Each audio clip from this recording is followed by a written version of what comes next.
আসসালামু আলাইকুম রহমতুল্লাহ বারাকাতুহু। শতাগণ, আপনারা থাম্বনেলে দেখে এসেছেন যে এই মানুষটিকে পশ্চিমবাংলার মানুষ চিরকাল স্মরণ করবে, তো অবশ্যই স্মরণ করে থাকবে। তো একটা মানুষকে স্মরণ করে হয়তো কিছু ভালাই জিনিসের কারণে, কিছু মঙ্গলের কারণে, এবং একটা মানুষকে স্মরণ করে থাকে কিছু অমঙ্গলের জিনিসের কারণে, মন্দ জিনিসের কারণে। তো আপনার ব্যাপারে তো আমি বলবো না যে আপনি ভালো করেছেন পশ্চিমবাংলার মানুষের জন্য, আপনি মন্দ করেছেন পশ্চিমবাংলার মানুষের জন্য, আমি কিছুই বলতে চাই না। তবে আমি এতটুকু বলতে চাই যে পশ্চিমবাংলার মানুষ অবশ্যই জেনে গেছেন যে আপনি ভালো করেছেন না খারাপ করেছেন।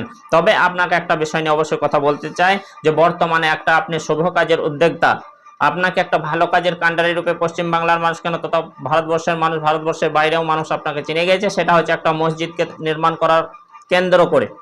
তো সেটা আপনি একটা মসজিদ নির্মাণ করতে যাচ্ছেন, তো মসজিদের উক্ত নামেই হোক, তথা আপনি যে নাম চয়েস করেছেন সেই নামেই যদি বাধাপ্রাপ্ত না হয় আপনি হয়তো করবেন, আর সেই নামে বাধাপ্রাপ্ত হলে আপনার চয়েস মতো একটা নাম দিয়ে আপনি মসজিদটা দ্রুত নির্মাণ করার চেষ্টা করবেন।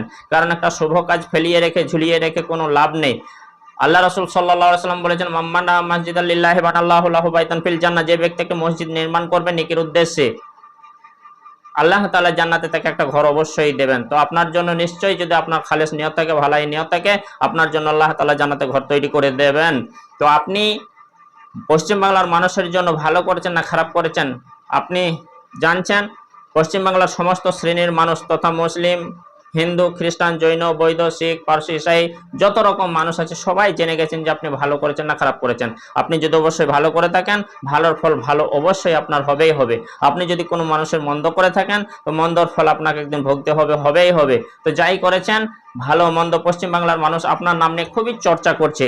একটা মানুষ সবার কাছে ভালো হয় না, 100% যদি ক্লিয়ার মানুষ, লিগেল মানুষ থাকে, তবু কিন্তু দু একটা মানুষের দুর্নাম করতে থাকে, এটা স্বভাব।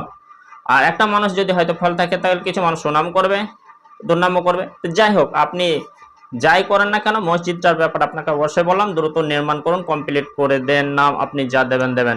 দ্বিতীয় কথা, যে আপনি সদা সর্বদা আপনি যে কাস্টের মানুষ, যে জাতির মানুষ, সেই জাতির সঙ্গে সুসম্পর্ক বজায় অবশ্যই রাখবেন। এবং এছাড়াও আপনার পরিবারে, আশেপাশে, আপনার রাজ্যে, আপনার রাষ্ট্রে অন্য সম্প্রদায়ের মানুষ রয়েছে, তাদের সঙ্গেও সুসম্পর্ক বজায় রাখবেন। কারণ শুধু ভেবে নেবেন না যে আমি মুসলিমের সঙ্গে সম্পর্কটা বজায় রাখবো, সুসম্পর্ক গায়ের মুসলিমের সঙ্গে রাখবো না, তা নয়।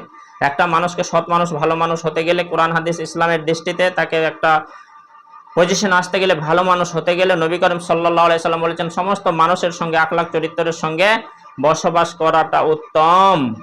একটা মানুষ সৎ ব্যবহার দেখাবে, এটাই সবাই তার কাছে প্রত্যাশা রাখে। আর পাকা ইমানদার, পাকা মুসলিম হতে গেলে কোনো একটা অমুসলিম যেন আঙ্গুল তুলে কথা বলতে না পারে যে মানুষটি খারাপ। অর্থাৎ ব্যবহার একেবারে ক্লিয়ার, লিগেল রাখতে হবে, সবার সঙ্গে সদ্ব্যবহার আচরণ করতে হবে। তো আপনি রাজনৈতিক কারণে কোনো মানুষের সঙ্গে, তথা তার মুসলিম হোক অমুসলিম হোক, যেন সম্পর্ক ছিন্ন না হয়, আর কারোর ওপর কটূক্তি বা আঘাত না হয়, এটা অবশ্যই আমরা সবাই খেয়াল রাখবো। আসসালামু আলাইকুম ওয়া রাহমাতুল্লাহি ওয়া বারাকাতুহু।